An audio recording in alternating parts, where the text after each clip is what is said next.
एक सबसे इंपॉर्टेंट चीज पर रिफ्लेक्शन ऑफ प्लेन मिरर। हाँ, ये इससे समझेंगे। ये हमारे घर का क्या है, आईना है। हमने अपने घर में आईना देखा होगा, डेली उठ के देखने, कोई कबार 8-10 दिन में एक बार देखता ही होगा।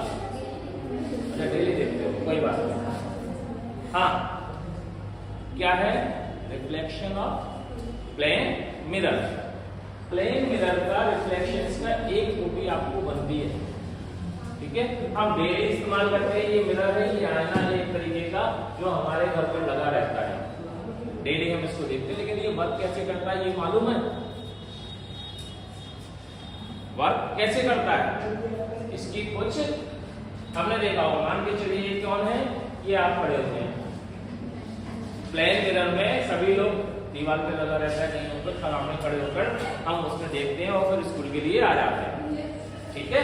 लेकिन ये वर्क कैसे करता है क्या चीज ये प्लेन मिरर कैसे काम करता है?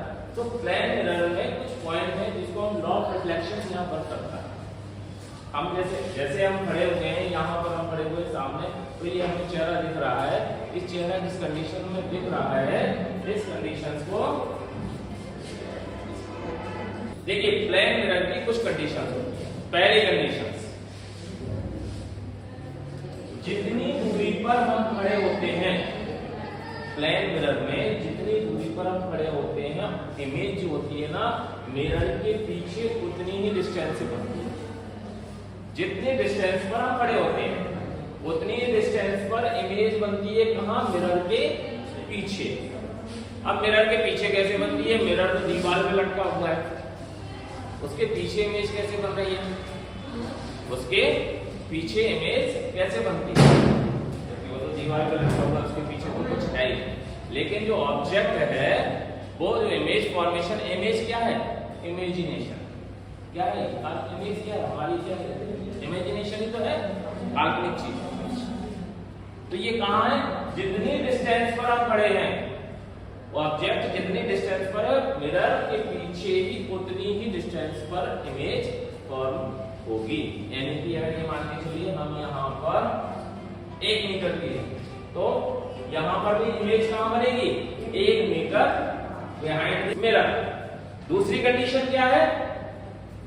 दूसरी कंडीशन ये होगी, यानी कि u equal to v। u क्या होती है? मिरर से ऑब्जेक्ट के बीच की जो डिस्टेंस होती है उसे हम किससे इंडिकेट करते हैं? u करते हैं। और इमेज की डिस्टेंस किससे कवर करते हैं?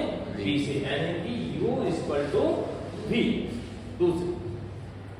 दूसरा पॉइंट क्या है? ये लैटरली इन्वर्टेड हो जाती है। कैसे हो जाती है? लैटरली इन्वर्टेड, यानी कि हमारा लेफ्ट इमेज का क्या हो जाएगा? राइट हो जाएगा, और इमेज हमारा राइट इमेज का क्या होगा? लेफ्ट होगा। यानी कि हम इस वॉच को लेफ्ट हैंड में है, बांधे हुए हैं, और अगर हम इमेज में देखेंगे तो ये कहां दिखेगी हमें?